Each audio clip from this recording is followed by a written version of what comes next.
저는 오늘 요한일서 4장 9절로 10절의 말씀을 봤는데요. 사도신경 강의 세 번째, 그 외아들 우리 주 예수 그리스도를 믿사오니, 이런 제목으로 오늘 함께 말씀 나누겠습니다. 우리가 건물을 지으면서도 마찬가지지만 모든 것에 있어서 설계와 함께 그 다음에 기초공사가 매우 중요합니다. 우리가 신앙생활할 때에도 신앙의 기초가 매우 중요한데, 하나님의 말씀을 통하여서 우리가 무엇을 믿어야 되는가, 왜 믿어야 되는가, 그런 것들을 잘 알아야만이 신앙이 쑥쑥 자라고 견고할 수 있고, 이제 사람으로 말하면 맷집, 면역성이 강하게 되어서 모든 것들을 이기고 극복할 수 있습니다. 신앙이 안 자라는 것은 그건 왜 그러냐? 하나님의 말씀과 그 말씀을 통한 하나님에 대한 이해, 인간에 대한 이해, 삶에 대한 이해를 잘 못하기 때문에 신앙이 자라지 않는 것입니다. 그러니까 우리가 신앙에 대해서 더 기초를 가지고 이게 본질을 잘 알고 하기 위해서 사도 이 신경을 공부하는 것은 매우 중요할 거라고 생각되어집니다. 오늘 세 번째 시간 말씀드리는데요. 지난주에 성부 하나님에 대해서 말씀드렸는데 잠시 복습해 보겠습니다. 하나님은 삼위일체 하나님 중에 성부 하나님으로서 그분은 전능하신 하나님이며 유일하신 하나님이라 그렇게 말씀했습니다. 여기서 유일하다라는 것은 하나라는 얘기가 아니라 유일하다는 것은 뛰어나다, 그런 뜻을 가지고 있죠. 근데 우리가 오해하지 말 것은 그분이 전능하신다고 해서 우리가 원하는 대로 그 전능함을 사용하시는 분은 아니라는 사실입니다.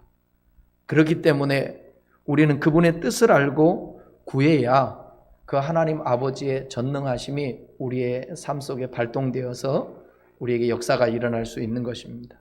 또 하나는 하나님은 창조주 하나님이시라는 걸 우리가 말씀을 배웠죠.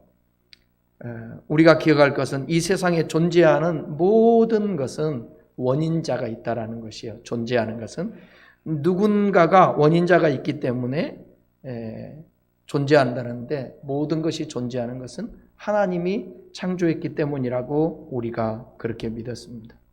그리고 이 전능하시고 창조주이신 하나님께서 우리의 아버지가 되신다고 그렇게 말씀드렸죠. 아버지라는 것은 모든 것의 근본이 된다라는 거예요. 근본, 시작, 출발, 모든 것의 원인. 그리고 우리를 친근하게 대해 주신다라는 것입니다. 아버지라고 부른다라는 것은, 하나님은 그렇게 당신을 아버지라 부를 수 있는 당신의 자녀들을 만들기 위해 예수 그리스도를 이 땅에 보내주셨습니다.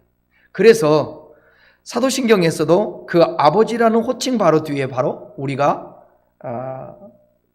공부하는 아버지 호칭 뒤에 예수 그리스도에 관한 설명이 등장을 합니다. 그 외아들 우리 주 예수 그리스도를 믿사오니 그랬죠. 왜 예수를 믿어야 하는지 구체적으로 말씀드리겠습니다. 먼저 생각할 것은 하나님과 단절된 사람이 하나님을 아버지라고 부르고 관계가 하나님과 회복되기 위해서는 죄를 해결해야 되거든요. 왜냐하면 하나님은 거룩하신 분이기 때문에 죄와 함께 할 수가 없는 거예요. 그 죄를 용서받아야만이 그분과 하나가 될 수 있고 교제가 이루어질 수 있습니다. 근데 죄를 용서받는 길이 예수님밖에 없죠. 근데 왜 예수여야 하는지 설명드릴 테니까 잘 들으시기 바랍니다. 하나님은요, 공의의 하나님이십니다. 우리 많이 그동안 들었으니까 공의의 하나님.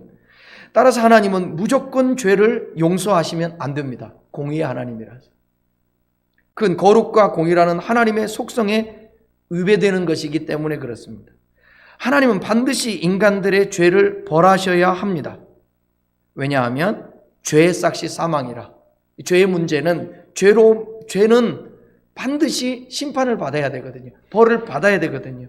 그것이 섭리예요.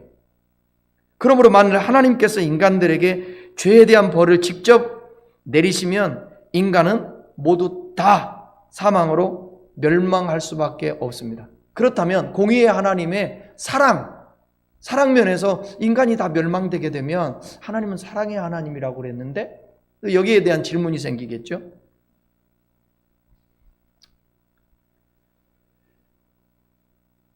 하나님은 죄로 말미암아서 사망이라는 벌로 벌하셔야 그래야 공의의 하나님으로서 그분의 속성이 우리가 이해가 되고요.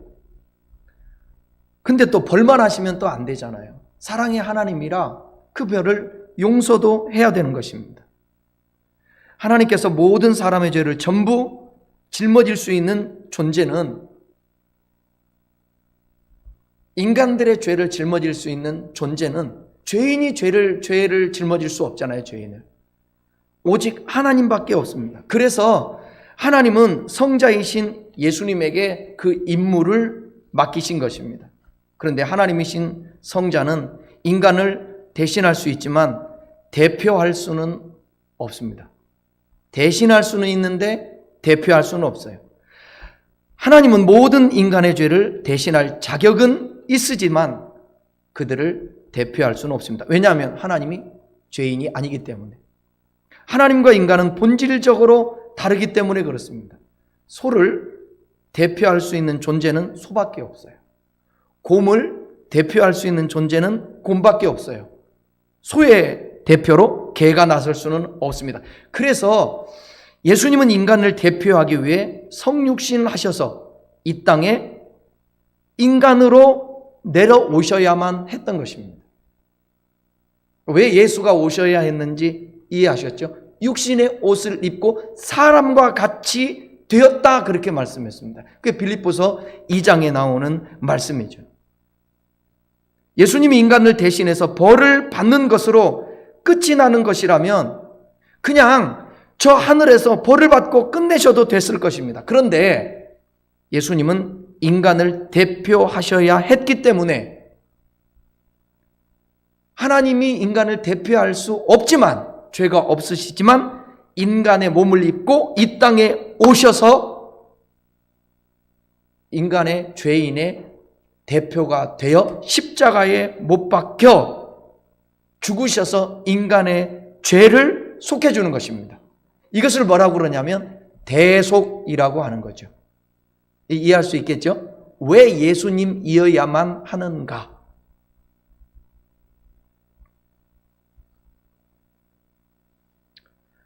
뿐만 아니라 하나님은 어린 아이로 오셔서 난 지 8일 만에 받아야 하는 할례를 시작으로 율법을 우리 주님은 다 지키셨습니다.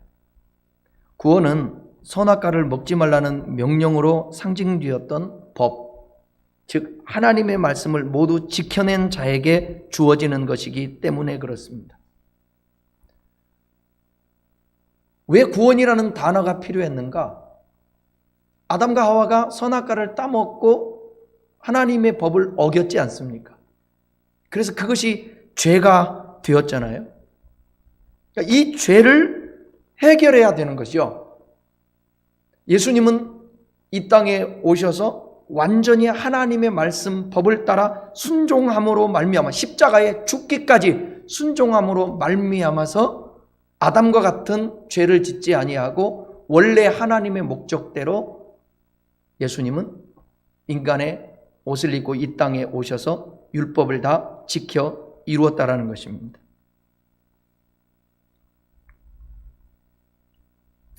그래서 예수님은 십자가에서 우리를 대표하고 대신하여 우리의 모든 죄를 도말하신 것이고 삶에서는 율법을 모두 지켜 선악과를 안 먹은 자의 의로운 삶을 우리에게 전가시켜 주셨습니다.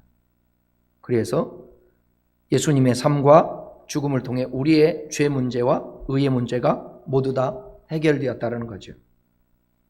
예수 그리스도에 대해서 살펴보겠습니다. 먼저 예수라는 이름, 기독교의 핵심 교리가 바로 이 예수 그리스도인데, 그러니까 사도신경 우리가 중에서 성자 예수님에 관한 내용이 제일 많아요. 보면 사도신경 우리가 외울 때 보면 예수님에 대한 내용이 제일 많죠. 예수님 당시에 가장 흔한 남자 이름이 무엇이냐면 그게 예수라는 이름이었습니다.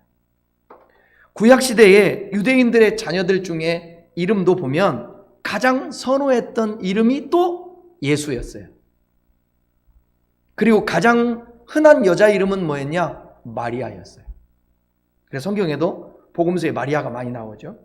그렇게 흔하디 흔한 이름이었던 예수라는 이름이 예수님의 십자가 사건 이후로 거의 쓰이지 않는 이름이 되었습니다. 왜냐하면 예수를 믿지 않는 사람들에게는 십자가에 달리신 예수라는 이름이 악명 높은 이름이 되는 바람에 예수라는 이름을 이제 안 쓰려고 해요. 꺼려요. 그런가 하면 예수님을 믿는 이들에게는 그 이름이 너무나도 고귀한 이름이 되었기 때문에 그 하나님을 믿는 예수 그리스도를 믿는 사람들은 차마 자기 자녀들에게 예수라는 이름을 붙일 수가 없었던 것입니다. 그래서 예수님이 이 땅에 오셔서 십자가에 죽고 부활한 이후에는 예수라는 이름을 많이 이제는 쓰지 않게 된 흔한 이름이 되게 되었습니다. 성경에 예수라는 이름이 나오는데요. 구약의 여호수아나 느헤미야 같은 데 보면 예수와 호세아, 여호수아 다 이게 구원이라는 뜻, 신약에 와서 예수님, 예수라는 뜻과 이름과 같죠. 골로새서 4장 11절 한번 보겠습니다. 읽어볼까요? 유스도라 하는 예수도 너희에게 무난하니 저희는 할례당이라 이들만 하나님 나라를 위하여 함께 역사하는 자들이니 이런 사람들이 나의 위로가 되었느니라. 여기 보면 예수가 나오죠. 유스도라 하는 예수. 그러니까 우리가 믿는 메시아 예수가 아니죠. 사도행전 13장 6절에도 나옵니다. 한번 읽어볼까요? 시작. 온 섬 가운데 지나서 바보에 이르러 바예수라 하는 유대인 거짓 선지자 박수를 만나니. 거짓 선지자고 박수인데 이름이 바예수. 여기서 바예수라는 것은 뭐냐면 예수의 아들이라는 뜻이요. 바가 아들이라는 뜻이니까. 이렇게 예수라는 이름은 1세기 중반까지 아주 흔한 이름이었고 유대인들이 매우 선호하는 이름이었습니다. 근데 왜 하나님은 그 흔한 예수라는 이름을 당신의 아들에게 직접 지어주셨을까? 사람들이 좀 안 쓰는 이름을 붙여주었으면 더 신비롭지 않았을까요? 그 당시에 예수가 너무 많은 거예요. 너무 많아요. 한 동네에게 너무 예수가 많으니까 예수야 부르면 적어도 수십 명씩이 돌아볼 수 있었다는 거죠. 많이 모인 무리 가운데. 그 정도로 이름이 흔했던 게 예수였습니다. 그런 흔한 이름 예수를 왜 쓰셨을까? 그 이유를 설명드리겠습니다. 마태복음 1장 21절 말씀 보겠습니다. 같이 읽겠습니다. 시작. 아들을 낳으리니 이름을 예수라 하라. 이는 그가 자기 백성을 저희 죄에서 구원할 자이심이라 하니라. 예수라는 이름은 하나님께서 직접 자기 아들에게 붙여주신 이름이었고 그 뜻은 여호와는 구원이시다. 그런 뜻입니다. 당시 메시아 사상을 가지고 있었던 유대인들이 자기 자식들의 이름을 예수라고 즐겨 붙였던 것은 그들 나름대로의 구원관에 의한 기대와 희망의 표출이었어요. 왜? 빨리 누군가가 이 땅에 오셔서 구원자가 오셔서 이 민족을 좀 해방시켜 줬으면 좋겠고 자신들을 구원해 줬으면 좋겠다. 그런 뜻에서 희망적으로 예수라는 이름을 자기 자녀들에게도 많이 붙였다라는 것입니다. 하나님이 자기들을 반드시 정치적, 군사적으로 구원을 하셔서 하루속히 그 옛날 왕성했던 다윗 왕국의 회복을 이루어내실 것이라는 기대와 희망을 담아서 아마도 구원해달라고 구원자 이름 예수를 이름 지어서 부르지 않았나 그렇게들 생각합니다. 그러한 그들의 기대를 엎어버리시고 수정하는 것이 바로 성자 이름 예수인 것입니다. 하나님께서 친히 당신의 아들에게 예수라는 이름을 주신 것은 그 아들이 당신의 백성들을 정치적, 군사적, 물리적 구원을 위해 보내어진 이가 아니라 그들을 죄에서 건져낼 자로 보내셨음을 확인시켜 주시는 행위였습니다. 그래서 유대인들의 기대가 듬뿍 담긴 예수라는 이름을 당신의 아들의 이름으로 택하신 것이고, 그 예수가 유대인들의 기대와는 완전히 다른 순환과 십자가의 길을 가는 것을 보여줌으로써 이 세상의 사람들의 구원관과 메시아관을 완전히 뒤에 엎었다라는 사실입니다. 그러니까 인간적으로 생각하고 있는 구원자가 아니라 하나님께서 계획하시고 섭리하셨던 인류를 구원하고자 하였던 그 예수를 이 땅에 보내주신 거죠. 구원자라는 이름을 가진 내 아들 예수가 너희를 구원할 리가 맞지만 너희들이 기대하는 그런 정치적, 군사적 구원이 아닌 죄에서 너희를 구원할 자다, 그렇게 선포하기 위해서 이름을 예수라 붙인 것입니다. 하나님께서 그 아들의 이름을 흔하디 흔한 예수라고 붙이신 것은 그 아들이 바로 유일한 구원자라는 것을 천명하신 것입니다. 다른 예수 기다리지 말라는 거예요. 너희들이 기대하는 그 예수를 기다리지 말라는 거예요. 내가 성경에, 구약 성경에 약속했던 그 예수 보낼 테니까 그 예수를 믿으라는 것입니다. 그러나 이스라엘 백성들은 자기 땅에 자기 백성에게 예수가 왔음에도 불구하고 영접지 아니하였다, 그런 거예요. 그들이 기대했던 예수는 하나님이 보내주시는 예수를 기대했던 게 아니라는 거죠. 혹여 우리도 하나님을 믿고 예수를 믿고 신앙생활하는데 주님께서 원하는 그 하나님에 대한 믿음, 예수에 대한 믿음, 성령님에 대한 믿음이 아니라 우리의 요구를 성취하고 이루기 위한, 우리 소원 성취를 위한 예수를 믿는다고 한다면 1세기 당시에 유대인들과 거반 다를 바가 없지 않을까, 그렇게 생각되어집니다. 구원이라는 것은 아주 포괄적인 용어입니다. 구원이라는 말은 이 세상의 모든 잘못된 것으로부터의 회복과 온전하게 함을 의미하는 단어입니다. 물질적, 정신적, 도덕적, 영적 회복과 온전하게 됨이, 이것이 구원이라는 말에 포괄적으로 그 안에 들어있어요. 구원이라는 단어에. 그러나 잘 생각해 보면 여러분, 물질적이든 정신적이든 도덕적 피폐든 모두 다가 뭐냐? 영적인 뒤틀림, 영적인 잘못된 것에서 기인하게 된 것입니다. 그러니까 영적으로 하나님과 회복이 되면 육체도 물리적인 것, 정신적인 것, 도덕적인 모든 삶들이 회복이 되는 거예요. 여러분, 예수를 진짜 믿고 예수를 잘 믿고 예수님이 내 안에 들어와서 주인이 되어주시고 그분이 나의 삶의 구원자다, 그분으로 인하여서 삶의 이유와 목적을 알고 살아가면 도덕적으로 순결할 수밖에 없죠. 윤리적으로도 마찬가지고 깨끗하고 성품도 아름다워지고 이 세상에 살면서 죄질 일이 뭐가 있겠습니까? 주님이 내 안에 충만합니다.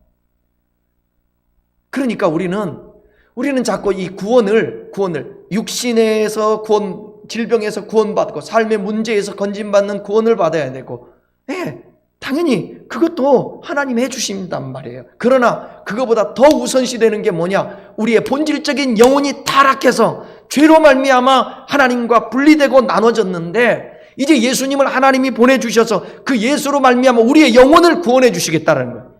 그래서 영이 새로워짐으로 말미암아 재창조됨으로, 새 창조됨으로 말미암아 하나님과 연합하게 되고 하나가 될 수 있다라는 거예요. 늘 언제나 우리는 아직도 이 땅에 있는 것에 의해서 우리의 기분과 감정과 모든 것들이 좌지우지 돼요. 근데 그것을 그래도 극복하고 초월할 수 있는 것, 마지막에 결과적으로는 그래도 내가 감사하고 그래도 내가 하나님 앞에 있어서 이 모든 상황을 극복할 수 있는 것은 내 영혼이 죽어도 천국이야. 하나님이 나와 함께 하셔. 어린이 알아서 합력하여 선을 이루실까? 모든 것에는 다 뜻이 있다고 그랬는데 그렇게 하면서 받아들이고 이해할 수 있게 되는 것입니다. 그래서 고난을 당해도요, 이 고난들을 극복해낼 수가 있고요. 사람이 잘 나가고 좋은 일이 있어도 너무 거기에 취해가지고 하나님의 은혜를 망각한 채 욕망으로 살지 않을 수 있는 거예요. 절제하게 돼 있는 거예요.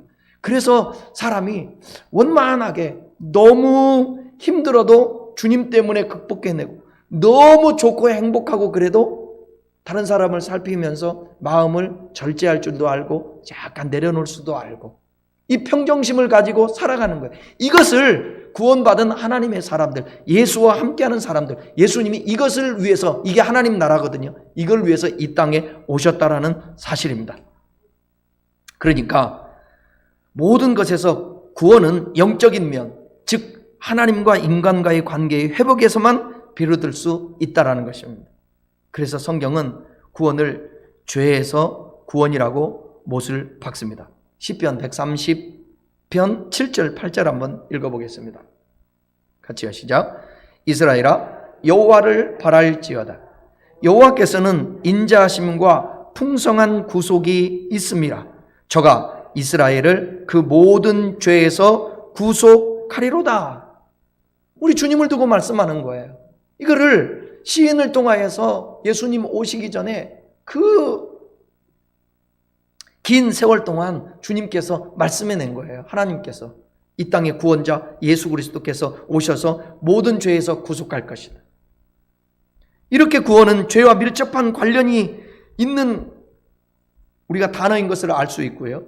이 땅에서 세상적 행복과 풍요에 관한 언어가 아닌 것을 볼 수 있습니다.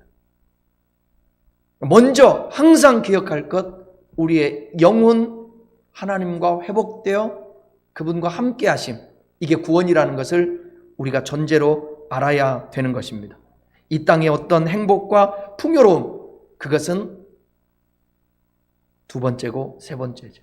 근데 사람들이 자신들의 죄가 얼마나 무서운 것인지는 알지 못합니다. 그저 이 세상에서는 자유와 평안과 행복과 풍요를 얻는 것이 자신들의 구원일 것이라고 막연하게 추측을 하고 있을 뿐입니다. 그러니까 인간들이 가지고 있는 구원의 개념은 자신들이 원하는 행복의 절정 정도로 알고 있는 것이죠. 지금도 1세기 때나 지금도 그런 사람이 얼마나 많습니까? 하나님은 지금 당신의 백성들을 죄에서, 악에서 구원하고 계신데 자기들의 소원이나 비전이나 야망을 이루어달라고 거기에만 집착하는 이들이 얼마나 많냐 말이에요.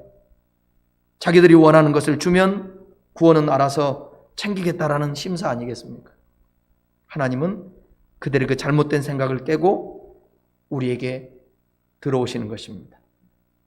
그들이 기다리던 정치적, 군사적, 물리적 구원자를 하나님은 기각시키시고 그들의 죄와 악에서 그들을 건져낼 진짜 구원자 예수 그리스도를 이 땅에 보내주신 것입니다.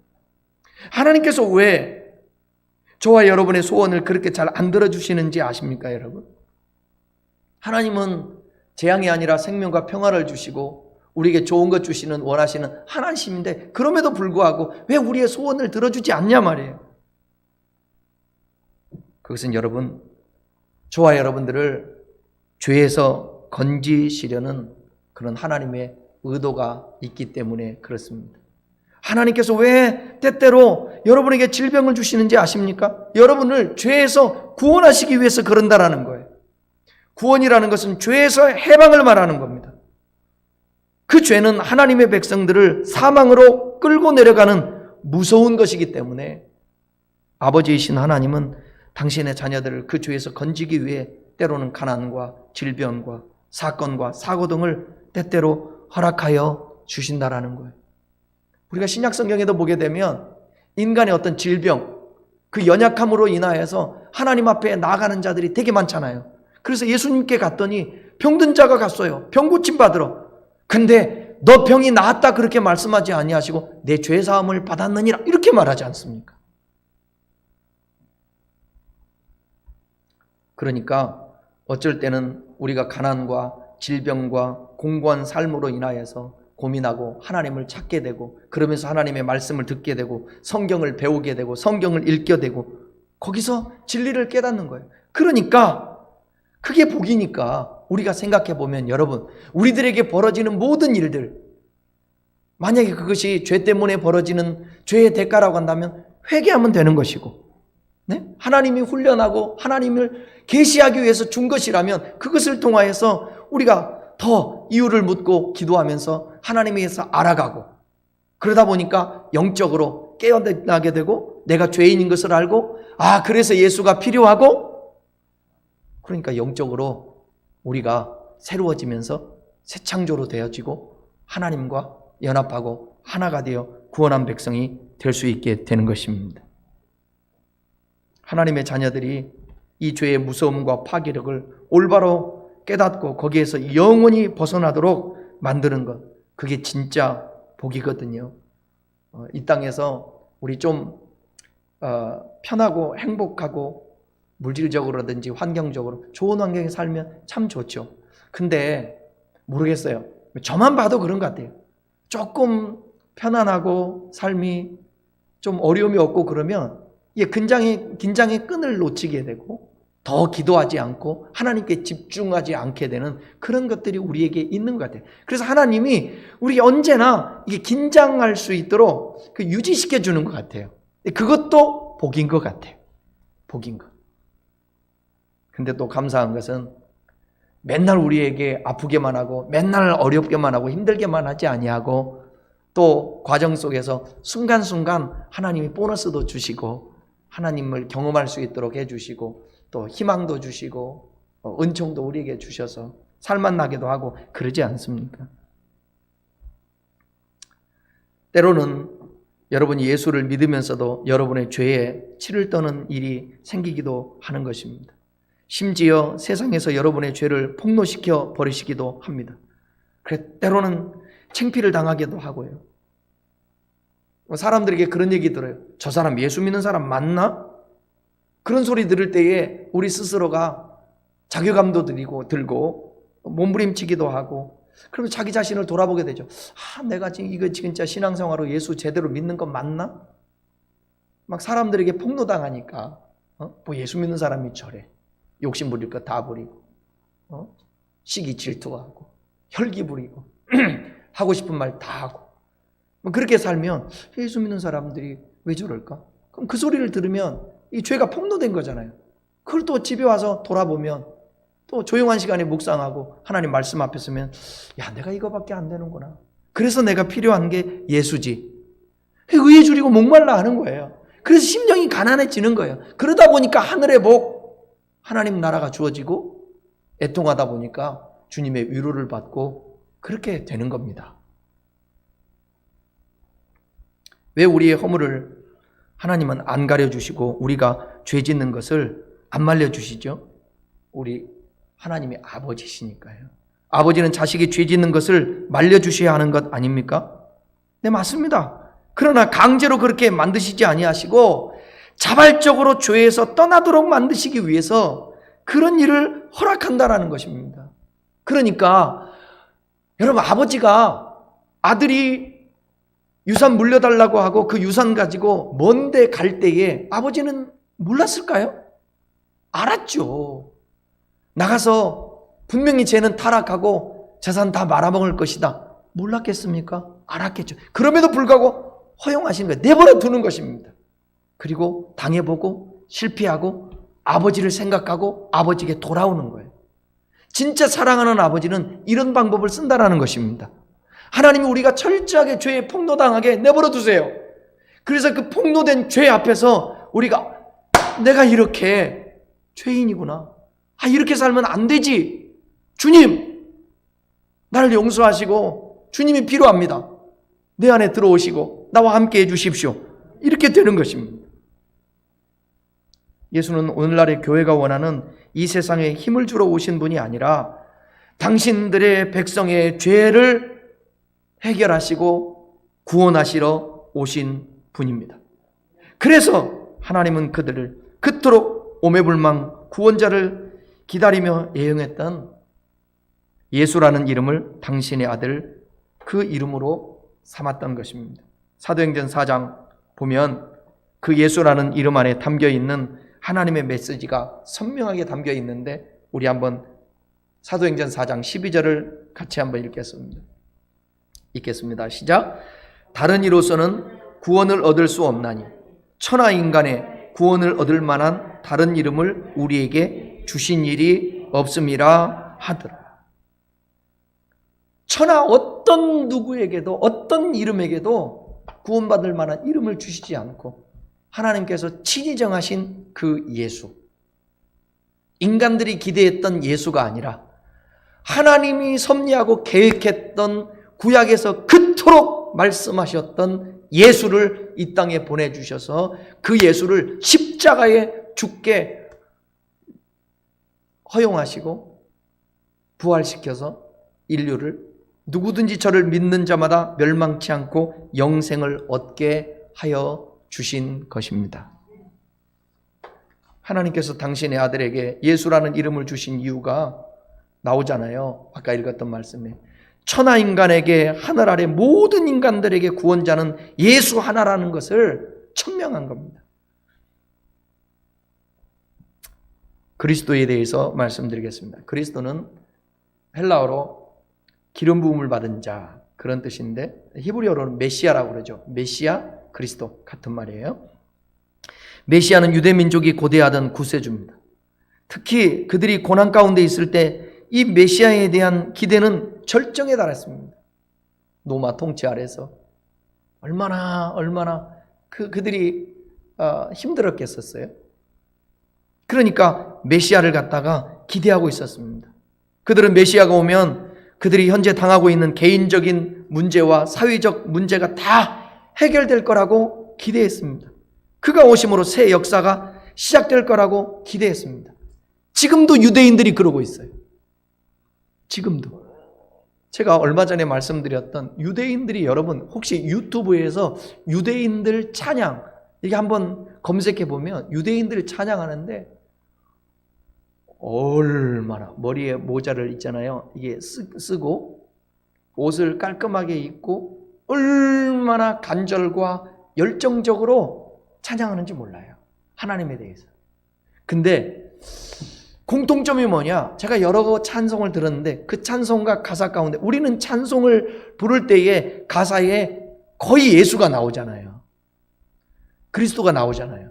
근데 그들에게는 예수님에 대한 소리가 안 나와요. 유대인들의 찬양에는. 왜 그럴까요? 그들은 아직 예수가 안 온 겁니다. 메시아가 아직 안 온 거예요. 메시아를 아직도 기다리고 있는 거죠. 그들은 하나님을 믿는 거예요. 그래서 하나님을 찬양하는데 우리하고 똑같이 시편이라든지 그런 시편을 통해서 찬양을 하는데 눈물을 흘리면서 찬양을 해요. 소리치면서 노래를 하고 아직도 메시아를 기다리고 있는 것이죠. 그들에게 있어서.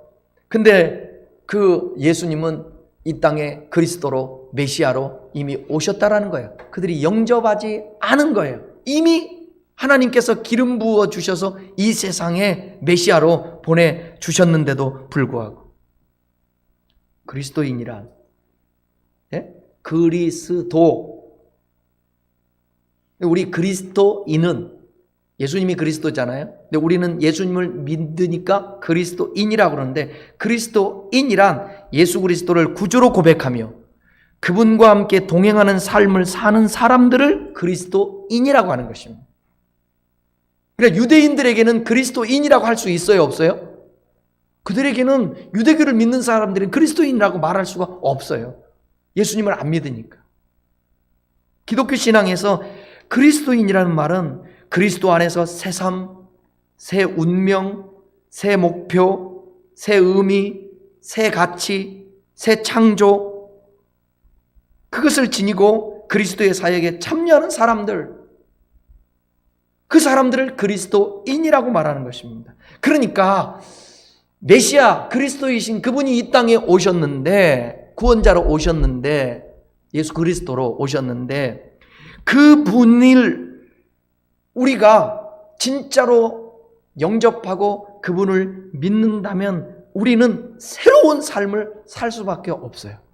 그리고 새 운명으로 다시 거듭난 나는 하나님의 사람이고 구원의 백성이고 영생을 가진 자고 나는 하늘에 앉아서 이 땅을 살아가는 이미 아직 구원받았지만 아직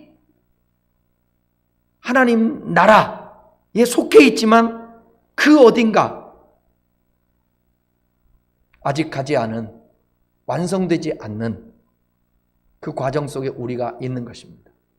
그러니까 여러분, 이런 비유가 적절할지 모르지만 우리는 물질에 대한 어떤 생각들이 우리 안에 가득 차 있으니까 뭐 이렇게 비유해도 괜찮겠죠.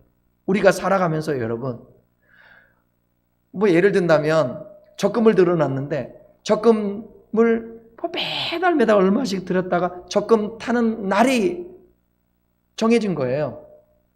그 적금 타는 날을 예를 들어서 돌아오는 2월 달이다. 그러면 2월 달 가면 수천만 원, 수억을 내가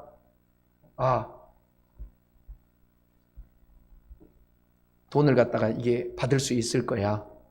그 생각을 하면 지금 조금 어렵고 힘들어도 견딜 수 있잖아요.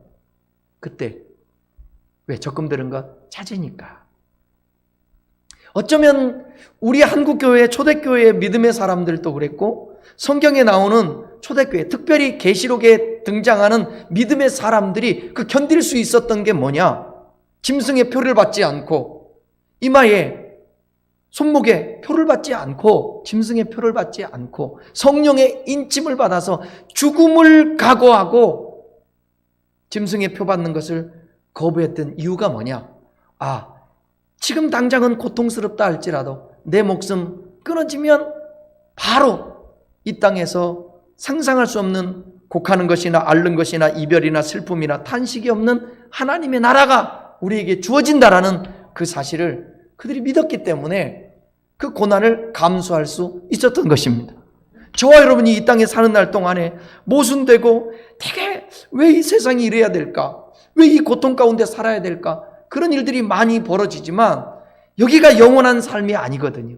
그러니까 조금 우리가 견디고 참아내면서 하늘의 소망을 갖는 겁니다. 그래서 베드로 전서의 1장에 보게 되면 그러잖아요. 우리에게 썩지 아니할 산 소망이 있다 그랬어요. 이 세상에 있는 것은요, 모든 것이 다 썩습니다. 해 아래 새 것이 없다고 우리가 가지고 있는 모든 것들을 지금 만들어서 손에 쥐고 있는 것도 언젠가는 이것이 사라질 때가 오는 거죠. 헛것이 되어서. 이 땅의 것들이 모두 다 그래요. 그런데 하나님 나라는 항상 새로운 거예요. 그것이 우리에게 주어진다라는 사실입니다. 저는 늘 언제나 죽음 앞에서 겸손할 수밖에 없고, 그러나 그 죽음 앞에서 소망을 갖고 오히려 또 나도 언젠가는 죽을 수 있는데 그래도 감사하다. 왜냐하면 우리 주 예수 그리스도로 말미암아서 구원받아 영생을 가진 자로서 육체의 죽음이 주어지는 순간 우리에게 있어서는 뭐예요? 영적으로 신령한 몸으로 덧입게 되는 거 아니겠습니까? 그러니 우리의 자신들이, 우리의 정체성이, 그리스도인으로서 정체성이 얼마나 크냐 말입니다. 축복이죠. 그러니까 그 외아들에 대해서 말씀드리겠습니다. 그 외아들, 성경에 사도신경에 보게 되면 그 외아들, 우리 주 예수 그리스도를 믿사오니 그러잖아요. 그 외아들. 사도신경에 나오는 그 외아들은 신약성경에서 주로 뭐냐? 독생자로 번역되어 있습니다. 이 단어는 하나님에 대한 그리스도의 유일하고 독특한 관계를 나타내는 어휘로서 그 배경을 구약에 두고 있는데, 시편에서 너는 내 아들이라 이런 문구가 나오죠. 그 문구를 기초한다고 볼 수 있습니다. 유대교에서는 이 문구를 하나님과 메시아의 친밀한 관계를 나타내는 것으로 이해해 왔습니다. 그런데 여기 말하는 외아들 또는 독생자는 부모 사이에서 태어나는 아들, 곧 혈통을 이어받는 독생자를 의미합니다. 그러나 예수 그리스도에게 있어서 이 말은 의미가 조금 달라요. 왜냐하면 사도신경에 사용된 이 외아들이라는 이 단어는 his only son, 그렇게 다시 말하면 뭐냐면 유일한 아들이라는 거예요. 유일한 아들. 하나밖에 없는 아들이라는 뜻이 아니라 유일한 아들. 그렇게 해석하는 게 독생자라는 게 맞습니다. 그것이 라틴어에서도 이 독생자라는 말 같은 뜻으로 우리가 유일한 아들이다. 이 말은 그리스도, 곧 성자가 하나님, 성부와의 관계에서 다른 모든 피조물들과 비교해 볼 때 유일하고 독특하다라는 것을 표현한 것입니다. 그리스도는 다른 피조물과 구별되는 존재라는 것을 강조하기 위해서 독생자, 유일한 자, 하나님이 보낸 그렇게 표현을 했던 거죠. 그래서 예수님은 이러한 자신의 독특한 위치를 가리켜 나와 아버지는 하나라 그렇게 말했어요. 유일하신 분으로서 아버지와 나는 하나라.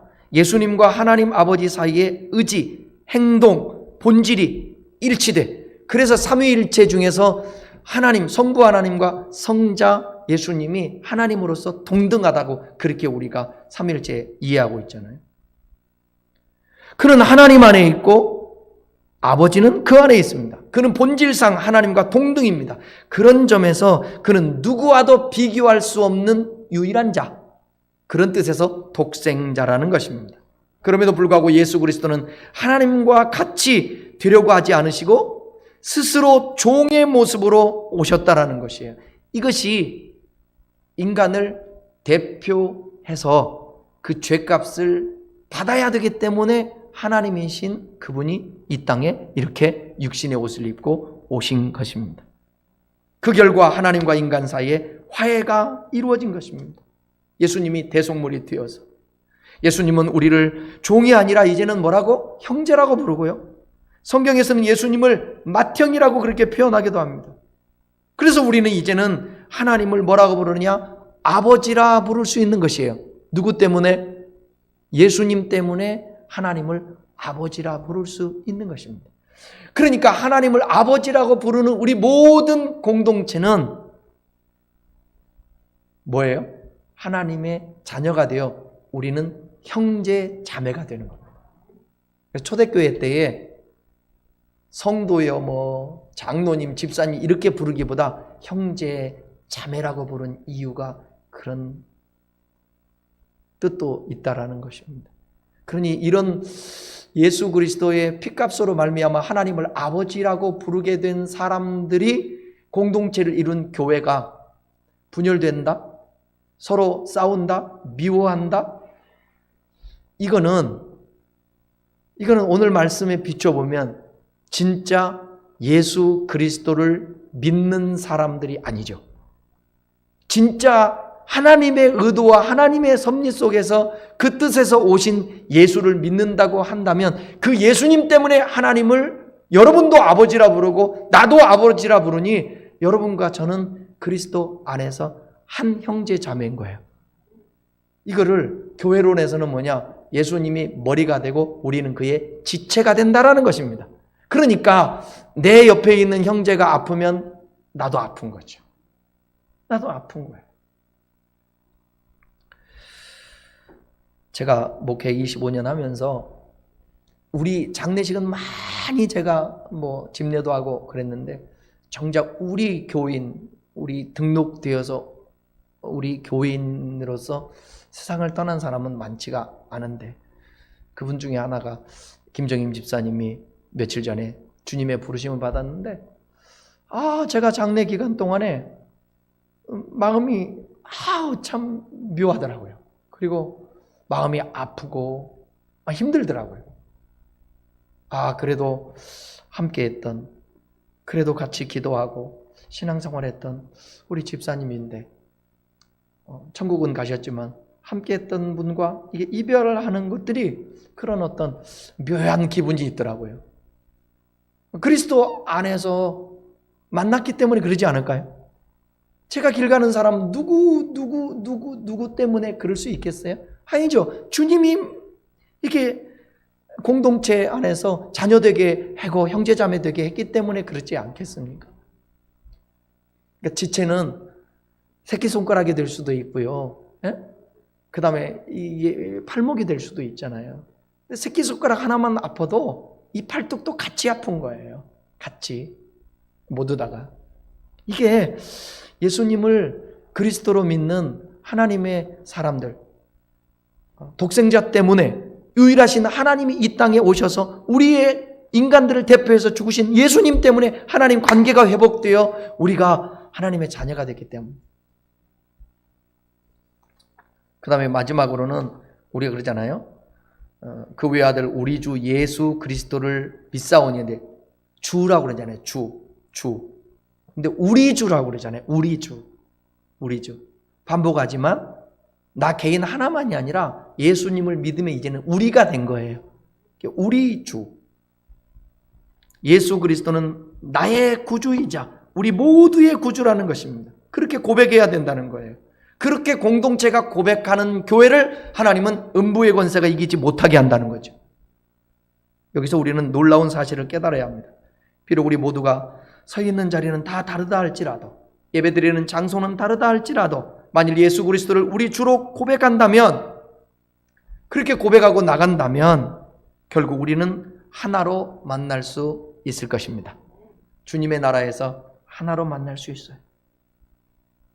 우리는 주 안에서 하나인 것입니다. 주라는 단어가요, 신약 성경에 무려 몇 번 나오냐면 600번이나 나옵니다.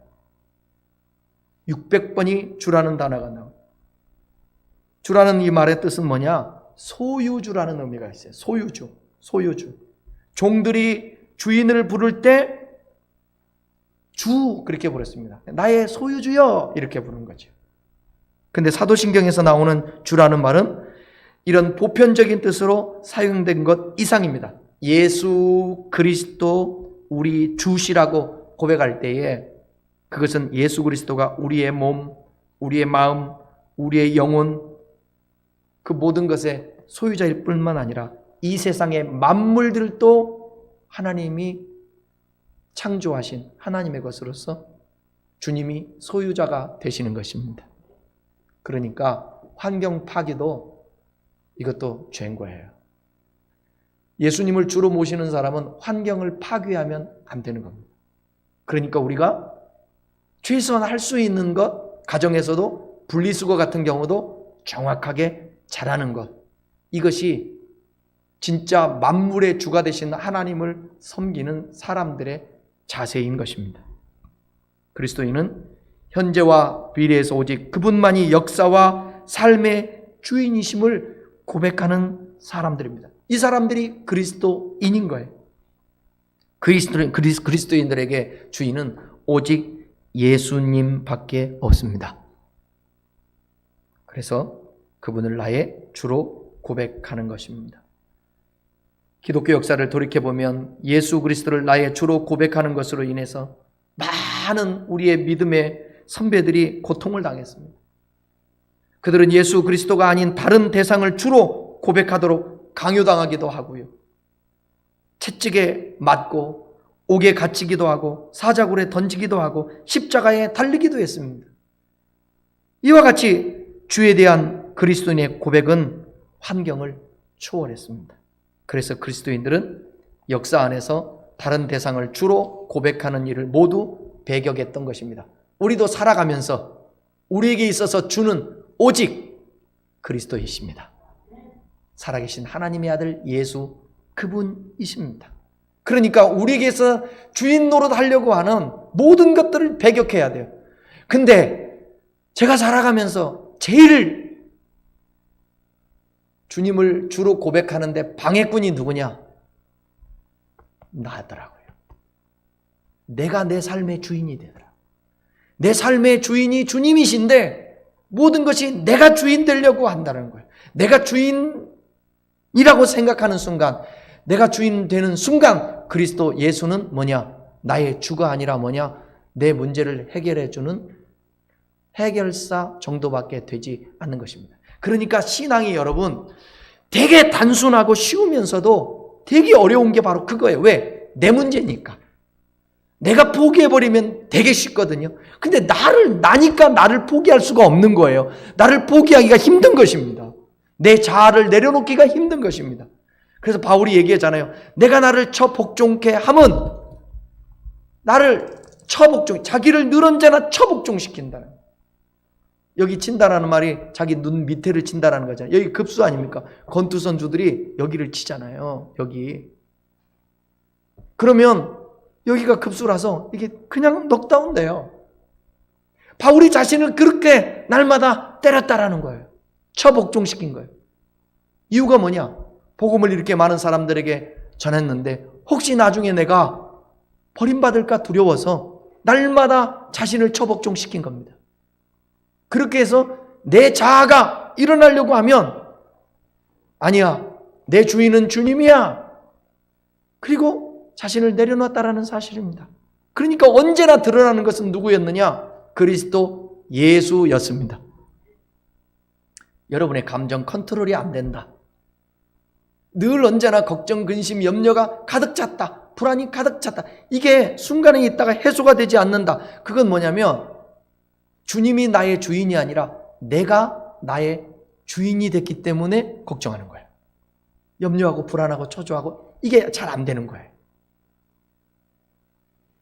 그러니까 오늘 이 말씀을 들으면서 여러분, 왜 예수가 이 땅에 하나님이시면서 그분이 오셔야만 했는가?